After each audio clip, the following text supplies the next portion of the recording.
प्यारे यात्रियों, मेरे प्रिय अजीजों, क्षण भर के लिए आप रुकिए और सुनिए और विचार कीजिए। आपका यात्रा का लक्ष्य क्या है?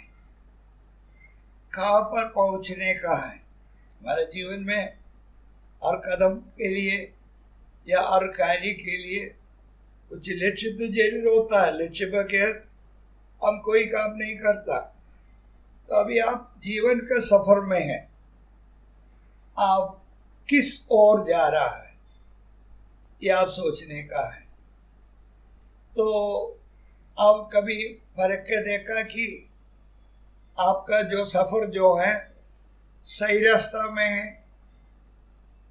नहीं तो मैं आपको एक परमेश्वर का एक संदेश या उसमें से एक बात जो परमेश्वर ने, जो हम तो गौर के साथ विचार करने के लिए दिया हुआ एक वचन मैं आपको पढ़ के सुनाऊंगा। वो वचन ऐसा है, ऐसे मार्ग है जो मनुष्य को ठीक देख पड़ता है, परंतु उसके अंत में मृत्यु ही मिलती है। देखिए, मनुष्य जो है अभी हमारा रोजाना जीवन में चलते फिरते जाते आते सब ऐसे जो मैकेनिकल रूप में तो चलते हैं, लेकिन बिना कोई खास विचार के साथ वैसे ही हर रोज हम तो अपने जो आमतौर का जो काम जो है उसमें लगे रहते हैं, लेकिन हम कभी नहीं सोचता है कि हमारा इसका अंत क्या होगा। मैं अधिक बयान करने के बगैर आपको जल्दी से कुछ बात बताएंगे, आप जरा ध्यान से सुनिएगा। मैं जानता हूँ आप लोग सब बहुत जल्दी में हैं, बहुत सारे काम में लगे रहना है, फिर भी एक आधा मिनट खर्च करने में कोई नुकसान तो नहीं होगा। आप लोग सुनिएगा, ये एक बहुमूल्य बात है, खास बात भी है, और हर आदमी का इसमें बंधन तो जरूर है। यानी कि कोई भी ये नहीं कह सकता कि हम इसका कोई संबंध नहीं है, हम इससे अलग है। नहीं, मनुष्य के लिए दो ही रास्ता रखा गया है, एक तो मुक्ति का रास्ता, दूसरा तो मृत्यु का रास्ता। इन दोनों में एक में सफर करना अनिवार्य है, उसका अलावा कोई चारा नहीं है, तीसरा कोई मार्ग नहीं है। तो अभी हम देखें कि मुक्ति का मार्ग क्या है, हमें कहाँ पहुंचाएंगे। वो तो स्वर्ग की ओर हमें ले जाते हैं। स्वर्ग तो आप सुना होगा, आप जानता भी होगा कि स्वर्ग तो ऐसी जगह है, एक तो साफ सुथरा सुंदर जगह है जहाँ कोई दुख नहीं है, कोई मेहनत नहीं है, कोई संकट नहीं है और कोई झगड़ाबाजी नहीं है, कोई ऐसा गलत फहमी नहीं है। सब आपस में आनंद के साथ, तमाम जो संतोष के साथ रहने का एक स्थान है। वहाँ राज करते कौन है? हमारे ये प्रपंच को, ये संसार को पूरा सृजा हुआ परमेश्वर है। हमारे रखवाली के लिए वही परमेश्वर वहाँ मौजूद है। वो कितने दिन के लिए? कोई दिन का या साल का कोई सवाल नहीं है, वो तो अनंत काल के लिए बिना कोई अंत चलते रहेंगे आनंद के साथ। लेकिन हम सब चाहते हैं कि वैसी जगह में पहुंच जाए, क्योंकि संसार में नाना प्रकार का मुसीबत है और किसी प्रकार का दबाव भी है और आपस में लड़ना, बहुत सारे ऐसे काम हैं। हम तो जीवन में तंग हो जाते हैं, दब जाते हैं, लेकिन वहाँ आराम है, आनंद का भरपूरी है। तो उस स्थान में जाने के लिए सब तो चाहेगा। उसके लिए पहली बात यह है कि मुक्ति के मार्ग में हम पहुंचना है। तो मुक्ति के मार्ग में हर आदमी जो चाहता है पहुंच नहीं पाते, पहुंचना मुश्किल है, संभव नहीं है। क्यों? हम तो जन्म से पापी लोग हैं। ये नहीं कि मैं इतना पाप नहीं करता, साफ सुथरा जीवन व्यतीत करते हैं, हम ऐसा कोई पापी नहीं है, कोई भी नहीं कह सकता, क्योंकि जन्म पाप, जन्म से हम पापी है। इसलिए हम कहते हैं कि तमाम मनुष्य जन्म पाप का अधीन में है। तो उस पापी लोग मुक्ति मार्ग में नहीं पहुंच सकता। उसके लिए पाप का क्षमा पाना है। उसके लिए मैं बहुत से तो बयान तो नहीं देंगे, संक्षिप्त रूप में बताऊंगा। ये मुक्ति के लिए तो परमेश्वर ने एक प्रबंध किया हुआ है। वो है कि हमारा पाप का क्षमा के लिए परमेश्वर स्वयं उसका प्रबंध किया और उसका पूरा किया है। हमारे मेहनत से, हमारा देने वाला दान धर्म से, हमारा सत्कर्म से वो नहीं पा सकता। तो पैसे खर्च करके तो नहीं कमा सकता उस पाप का क्षमा, या कोई तीर्थ यात्रा करते हुए भी पा नहीं सकता पाप की क्षमा। लेकिन परमेश्वर ने जो हमको ये असंभव की बात होता है, परमेश्वर वो संभव बनाकर प्रदान करते हैं। वो कैसे है? परमेश्वर के वचन में ये साफ साफ लिखा है, मनुष्य का पाप के लिए, मनुष्य का बदले में पाप रहित व्यक्ति यानी कि पवित्र व्यक्ति बलिदान के तौर पर अपना लहू बगाना है, जिससे कि मनुष्य का पाप का क्षमा पा सकते हैं। तो अभी हम देखें कौन ऐसा व्यक्ति हमारे लिए मरेगा। कोई आदमी तैयार भी हो, उसका मरना संभव नहीं, क्योंकि उसका जीवन का मालिक है प्रभु यीशु मसीह, यह परमेश्वर है। तो परमेश्वर जो मालिक होते हैं उस चीज को अपने मर्जी से रख नहीं छोड़ सकता। दूसरों को चीज तो मैं अपना मनमानी से तो नहीं कर सकता है ना। तो हमारा जीवन का मालिक जो है परमेश्वर है, और उस जीवन को परमेश्वर का अलावा कोई भी नहीं छोड़ सकते।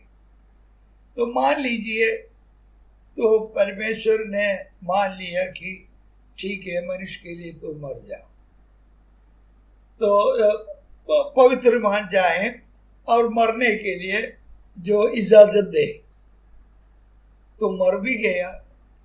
लेकिन जी उड़कर नहीं आते, तो कैसे मृत्यु में पड़े हुए लोगों को बचा सकते हैं? वो भी उसी लोगों के नाते मर जाते हैं। जी उड़कर आने के लिए ताकत होता तो मृत्यु में पड़े हुए लोगों को जिला सकते हैं। उसके बदले में वो अपने आप मर जाते हैं, पड़े रहते तो किसको बचाएंगे? वो भी नहीं है। मैं ज़्यादा लंबा नहीं जाना चाहता कि अभी मान लीजिए वो आदमी मर भी गया और जी भी उड़ा, तो भी कितना आदमी को बचा सकेगा? एक आदमी का मोल का बराबर एक और आदमी है, बाकी सब क्या करेगा? तो इंसान किसी भी प्रकार का योजनाएं बनाए, तरकीब निकालने के लिए कोशिश करे, कोई फायदा नहीं, वो नाजायज जो हरकती होगा। तो फिर अभी क्या उपाय क्या है? तो परमेश्वर स्वयं ऐसा उपाय किया। परमेश्वर मनुष्य का रूप लेते हुए मनुष्य का सा अवतार लिया, क्योंकि परमेश्वर होते हुए बलिदान नहीं कर सकता, क्योंकि परमेश्वर को मृत्यु नहीं है, मर नहीं सकता। तो मरने के लायक मनुष्य बनकर परमेश्वर ने अवतार लिया। तो वो मनुष्य जो अवतार, वो पवित्र है क्योंकि वो परमेश्वर है।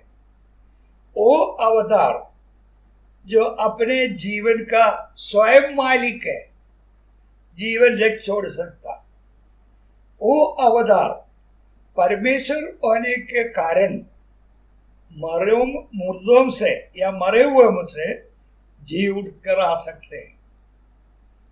वो परमेश्वर होने के कारण, बहु परमेश्वर होने के कारण उनका मूल्य जो है तमाम सांसारिक लोगों का मूल्य का एक साथ का बराबर है और उससे भी अधिक है। यानी कि तमाम संसार का मूल्य कितना है, उससे अधिक है परमेश्वर मनुष्य होकर आया कारण उनका जीवन का मूल्य। तो तमाम संसार को मोल ले सकते हैं। तो ऐसे परमेश्वर जो मनुष्य होकर आया और मनुष्य के लिए उनका पाप का क्षमा दिलाने के लिए सलीब पर अपने आप को चढ़ा दिया बलिदान के रूप में, और जी उड़कर तमाम लोगों को मरे हुए में से जिलाने के लिए, यानी कि नरक की ओर जाने वालों को स्वर्ग की ओर लाने के लिए जो कुछ करना है तमाम प्रबंध पूरा किया है। भी आप लोग सोचेंगे वो कौन सा ऐसा अवतार है इसी माफिक कार्य किया है, उनको कहते हैं प्रभु यीशु मसीह। आप जट से नहीं सोचना क्या ये तो ईसाइयों का जो ईश्वर के बारे में कहते हैं, नहीं है। तो संसार का ईश्वर होता है, और प्रभु यीशु मसीह का वो शब्द का मतलब जो है, प्रभु माने प्रभु यानी कि परमेश्वर, यीशु माने उसका मतलब है उद्धार करता, और मसीह माने वो उद्धार के लिए स्वर्ग से अभिषेक किया हुआ व्यक्ति। तो उसमें कोई ईसाई का सवाल नहीं आता है।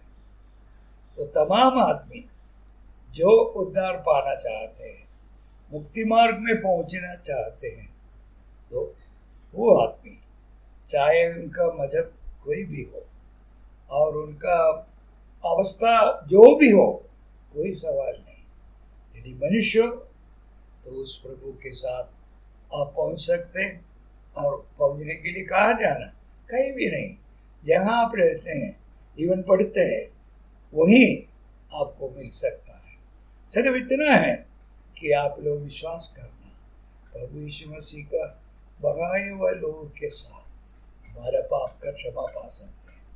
वो विश्वास के साथ आप तो कबूल करना है, हे प्रभु यीशु मसीह, मैं पापी हूँ, मेरे पाप को तेरे शरीर पर बगाए हुए लोगों के जरिए साफ कर दे, मुझे बचा दे। इतना ही आप बोले, मैं एक दिलाते हुए करता हूँ, क्योंकि मेरा अनुभव उस क्षण में आप जो कबूल करते, आपका पाप का क्षमा मिलेंगे। आप एकदम जो मृत्यु के रास्ता से जो मुक्ति के रास्ता पर आ जाएंगे। फिर आगे इस प्रभु मसीह वो स्वयं आपको संभालेंगे और स्वर्ग की ओर पहुंचाएंगे। अभी दूसरे लोग जो हैं, जो जाते हैं नरक में, तो नरक में जाने के लिए मैं क्या करना, ऐसे पूछने वाले को देखा नहीं है।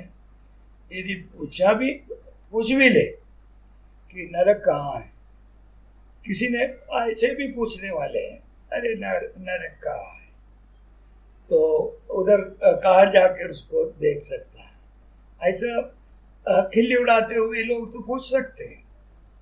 तो ऐसे लोगों को यही जवाब होगा, जैसा कि हम कोई मेन रोड में जाते हैं, फलाना जगह, कोई भी जगह में पहुंचने के लिए जाते हैं, उस जगह के बारे में इतना निश्चय नहीं है, तो किसी से हम पूछें कि अरे फलाना जगह जाना है, कहाँ से जाना, तो आदमी यदि सीधा जाना होता तो बोलेंगे अरे बस सीधा जाए, कहीं मुड़ना नहीं, सीधा जाओ पहुंच जाएंगे।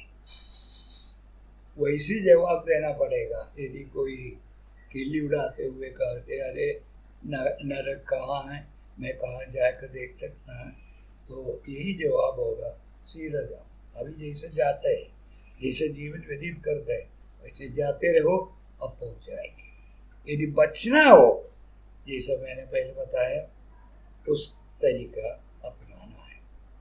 तो प्रभु आपका सहायता करे। आप किस परिस्थिति में रहते हैं और क्या कुछ है आपका हिसाब किताब, हम कुछ नहीं जानता, लेकिन ये मैं बड़े यकीन दिलाते हुए कह सकता हूँ कि यदि इस प्रकार कबूल करके आप प्रभु यीशु मसीह को अपना लें तो अवश्य अवश्य आप मुक्ति के मार्ग में पहुंच जाएंगे। आपका जीवन सुधर जाएगी, एकदम बदल जाएगी, साफ सुथरा हुआ जीवन व्यतीत कर सकते हैं, आनंद के साथ, आराम के साथ, तसल्ली के साथ आप इस जीवन व्यतीत कर सकते हैं। आखिरी में आप स्वर्ग में पहुंच जाएंगे। प्रभु इस छोटा सा इस शब्दों को आपका जीवन में महान कार्य करने में आपका सहायता करे। आपके लिए हम प्रार्थना करेंगे। प्रभु आपका आशीष